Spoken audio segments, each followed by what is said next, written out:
एक बार ये संदेश किसी से भिजवा दिया होता, 22 वर्षों मुझे क्यों तड़पाया है बिन पानी की मछली के समान मेरी हालत रही।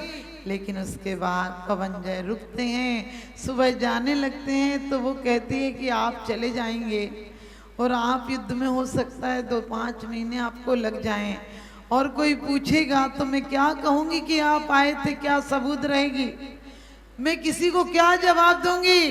वो कहते हैं कोई कुछ नहीं कहेगा, एक कड़ा मेरे हाथों में रहता है, एक कड़ा ले ले और अंगूठी ले ले, कोई पूछे तो बता देना कि मैं आया था। और सोच कर देखना, वो थोड़े दिन का, थोड़े क्षण का मिलाप उसके लिए अभिशाप बन जाता है। सास एक दिन उसकी कुशल क्षेम पूछने आई थी कि देखूं इतने दिनों से नहीं आए हैं, आज क्या हाल है। लेकिन वो तो आप सबको पता है कि जब वो कुशल क्षेम पूछने आई तो अचानक गर्भवती देखकर आग बबूला हो गई और हजारों अपशब्द कहे। उसने कड़ा मुद्रिका दिखाया तो कहती है तू झूठी, तेरी दासी झूठी, वो तेरी पक्की दूती। अरे तुम जैसी औरतों को आसान है ऐसी चीजें हासिल करना। और कहते हैं कि उसको नौकर को बुलाकर, सारथी को बुलाकर कहती है काले वस्त्र पहनो, काला रथ लाओ और इसके मायके में छोड़ कर आओ। और ध्यान रखना, बनी पर देखिए लाखों निसार होते हैं, बनी बिगड़ती है तो दुश्मन हजार होते हैं। मतलब की दुनिया होती है, वहाँ कौन किसी का होता है। धोखा दे देते हैं अक्सर वही जिन पर भरोसा होता है। पिता माता जो इतना चाहते थे, लेकिन उनने भी पूछा कितने हाथी लाई है, कितने घोड़े लाई है, और बिना कारण बिना बताए क्यों आई है। सैनिकों ने कहा ना हाथी लाई है, ना घोड़े लाई है, ना कोई सेना आई है, और आपत्ति की माली काले रथ में काले सारथी के साथ काले वस्त्रों को पहन कर आई है। पिता कहते हैं मेरे नगर में प्रवेश ना कर ले, और यदि किसी ने उसे आश्रय दिया तो मौत की सजा दी जाएगी।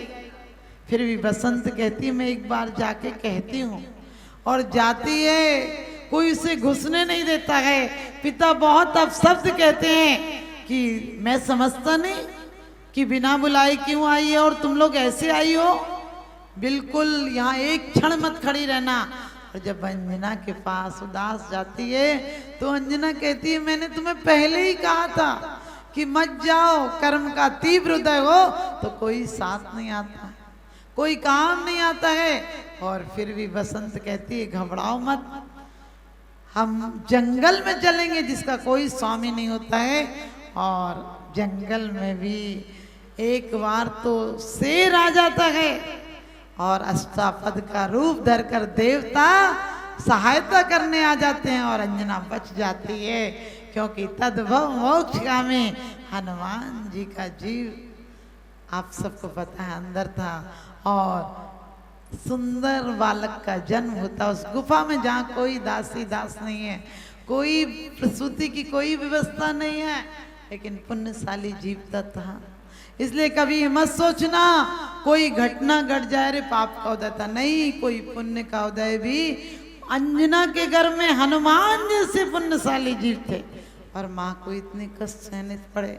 और उसके बाद आप सबको पता है वहाँ हाथी पकड़ने मामा आया था, पता नहीं था, बचपन में देखा था, सोचते हैं कहाँ से कोई बच्चे के रोने की आवाज़ आ रही, और जाकर पूछते हैं, अंजना को पहचान लेते हैं और अंजना को अपने राज्य में ले जाते हैं। विद्या बल से विमान में बैठा बालक खेल रहा था हनुमान, और हाथ से छूटकर नीचे गिर जाता। जिस शिला पर गिरे थे उस वज्र के टुकड़े टुकड़े हो जाते हैं, उस पर अपना रंग दिखाते हैं, इसलिए बजरंग बली भी कहे जाते हैं।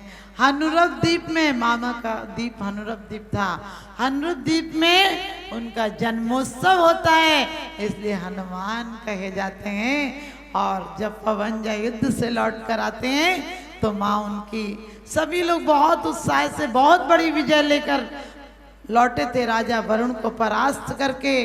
तो कहते हैं सब लोग आते हैं, लेकिन पहले मर्यादा देखो। ये नहीं बोला अंजना नहीं दिख रही, उन्होंने कहा सब लोग नहीं दिख रहे। सब समझ गए सब लोगों का मतलब, क्योंकि उनकी नजर तो अंजना के महल पर थी कि वो पुष्प वृष्टि करेगी, वो आरती उतारने आएगी, लेकिन अंजना थी नहीं। और वो पूछते हैं सब लोग नहीं दिख रहे। उसकी माँ कहती है रुक जा, मैं बताऊंगी उसकी करतूत। वो कहती है माँ हद कर दी, आपको कड़ा मुद्र का नहीं दिखाया था उसने? कम से कम मेरे आने का इंतजार तो करती, उसने आपको कहा नहीं था? माँ कहती कहा था।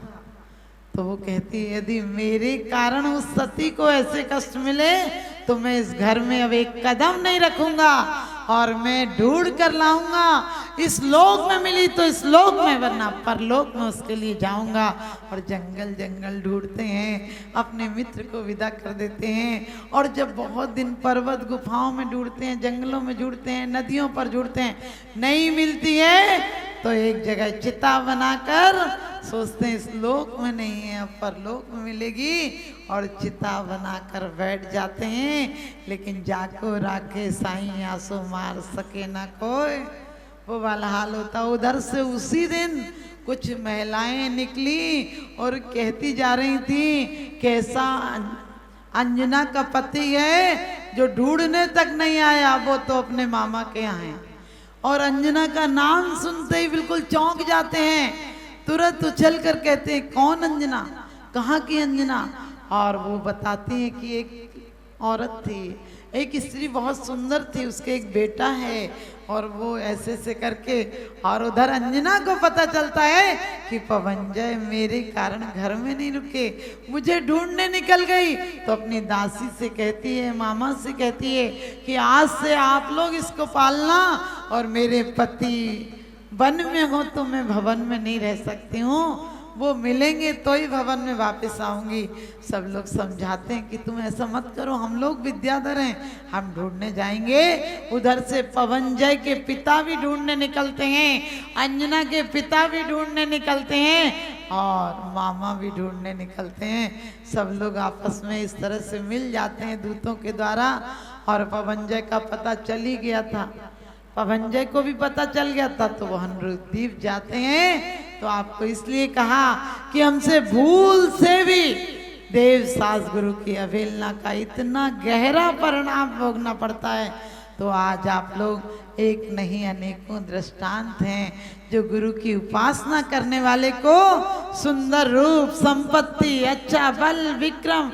आज हम लोगों के शरीर में क्यों शक्ति नहीं है? आपने सोचा वीर्यांतराय का क्षयोत्सव जब होता है, जब गुरुओं की खूब सेवा, खूब ख्याति, खूब बढ़ोतरी करते हैं, तो वीर्यांतराय का यानी शक्ति का हमको संचय होता है। तो आप सबको भी शक्ति का संचय हो।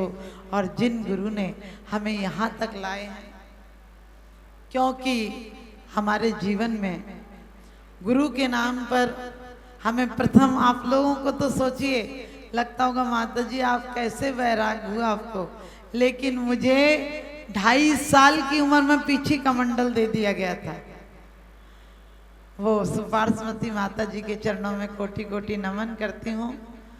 बोली आरिका सुपार्श्वती माता जी की, जिन्होंने सिर्फ 2.5 साल की थी और माँ नौकरानी के भरोसे छोड़कर जाती थी। तो उन्होंने देखकर कहा था इस बच्ची को मेरे पास छोड़ जाया करो। और उसके बाद से हम सुबह 7 बजे से रात को 10 बजे तक माता जी भेजती नहीं थी, कहती थी यहीं खेलेगी, यहीं सो जाएगी। और मैं उनसे इतनी घुल मिल गई करीब 9 महीने के अंदर कि मैं माता जी के पास 5 दिन को माता जी ले गई। और देखिए जब लौट कर माँ लेने गई 5 दिन बाद, तो माता जी ने यही कहा मुझे दे दो ये बच्ची। और माता जी को माँ ने कहा कि इसको नहीं दे सकते हैं, मैंने इसको वैसे भी गोद लिया है, इसकी माँ के बच्चे नहीं बचते हैं, इसलिए मुझे इसकी माँ ने गोद दिया, मैं दे नहीं सकती हूँ। और माता जी ने कहा कि यदि दे नहीं सकोगी तो घर में भी नहीं रहेगी, ये जिस दिन भी साधु का दर्शन करेगी उस दिन साधु बन जाएगी। तो माँ ने रो रो कर कहा कि आप बताइए कि कैसे ये साधु नहीं बने। उन्होंने कहा तो साधुओं के दर्शन नहीं करेगी तो साधु नहीं बनेगी। और उसके बाद तो साधु क्या, हमारा मंदिर जाना, साधुओं के दर्शन करना। 3 साल 3.25 साल की उम्र से लेकर 18 साल तक मुझे किसी त्यागियों के दर्शन भी नहीं होने दिए। चाहे ताला बंद करो, चाहे दूसरे गांव भेज दो, लेकिन मुझे दर्शन नहीं करने दिए।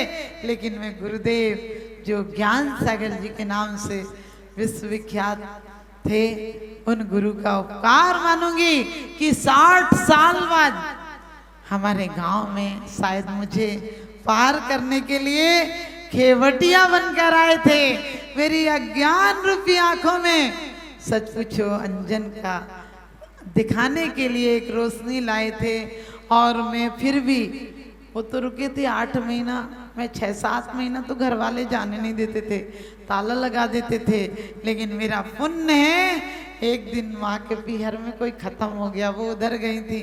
उनने सोचा मेरे 4 बजे के पहले वो आ जाएंगे, लेकिन किसी वजह से नहीं आ पाई।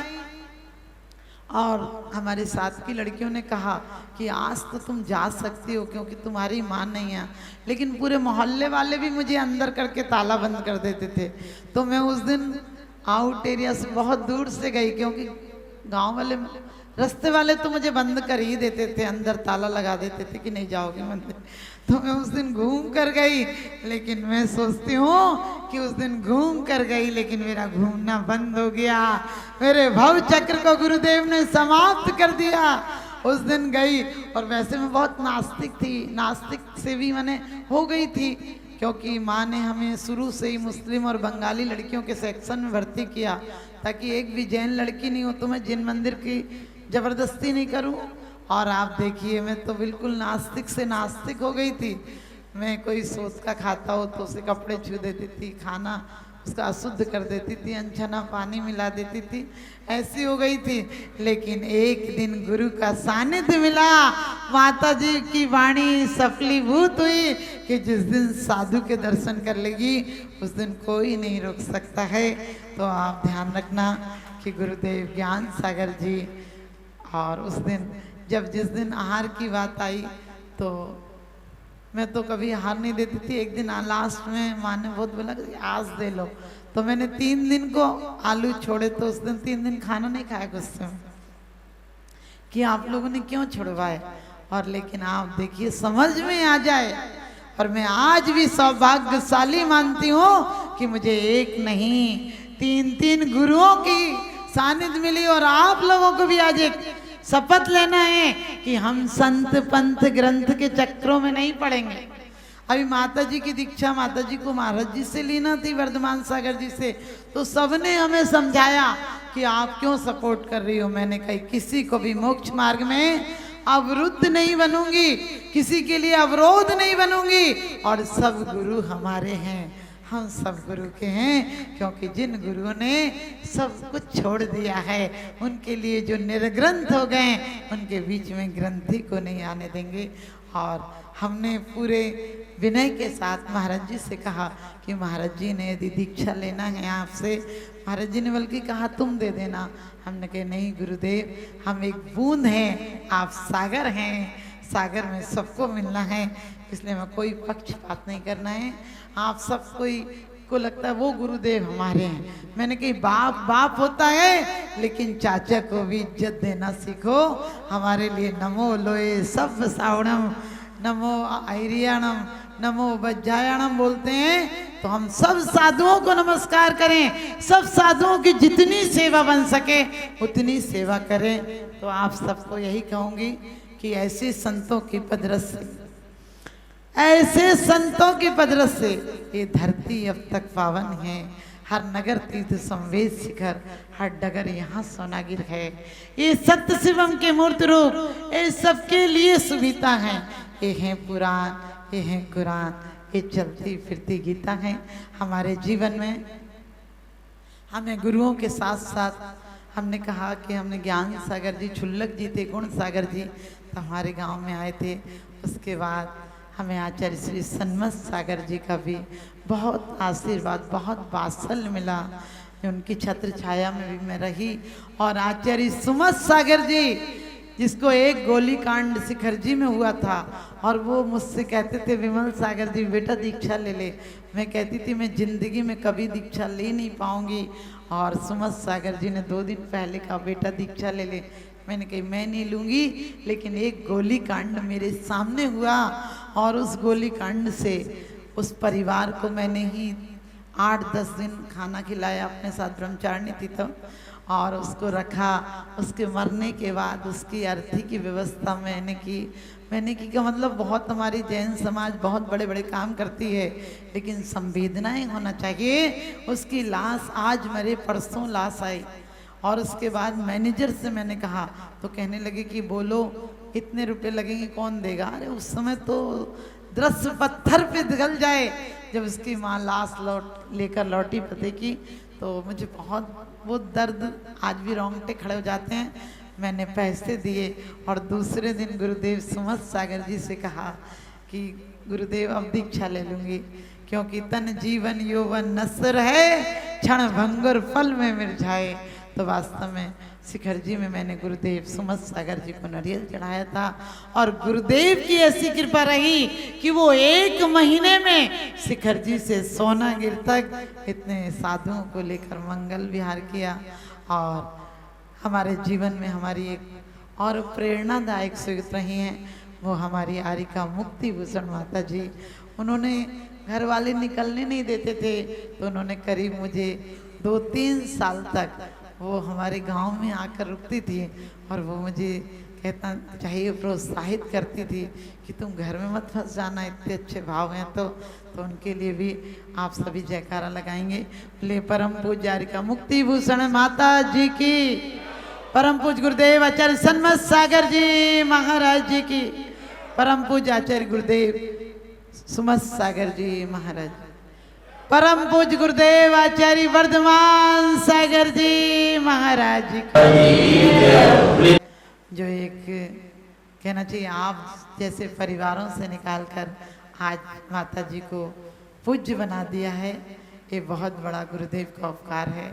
और मैं तो एक दिन भी, चाहे मेरी तबीयत भी खराब रही, तो कभी नहीं जा पाई। सुबह बरसात हुई तो मैंने एक दिन भी ऐसा नहीं किया कि हम गुरुदेव के चरणों में वर्धमान सागर जी के पास नहीं गए हों।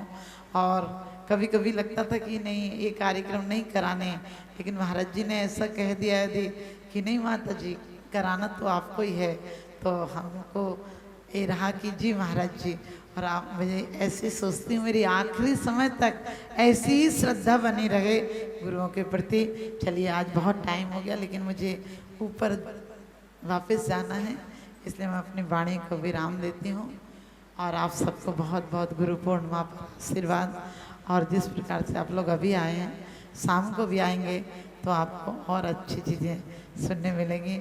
और जो गुरु पूर्णिमा पर हमारे बाहर से भक्त लोग आए हैं, उनको भी और उनके परिवार को भी बहुत बहुत आशीर्वाद। और आप सबके पूरे परिवार के लिए मेरा आशीर्वाद, अनिल भैया आदि के लिए बहुत बहुत आशीर्वाद। और हमारी त्यागी वृत्ति बहनों को भी आशीर्वाद।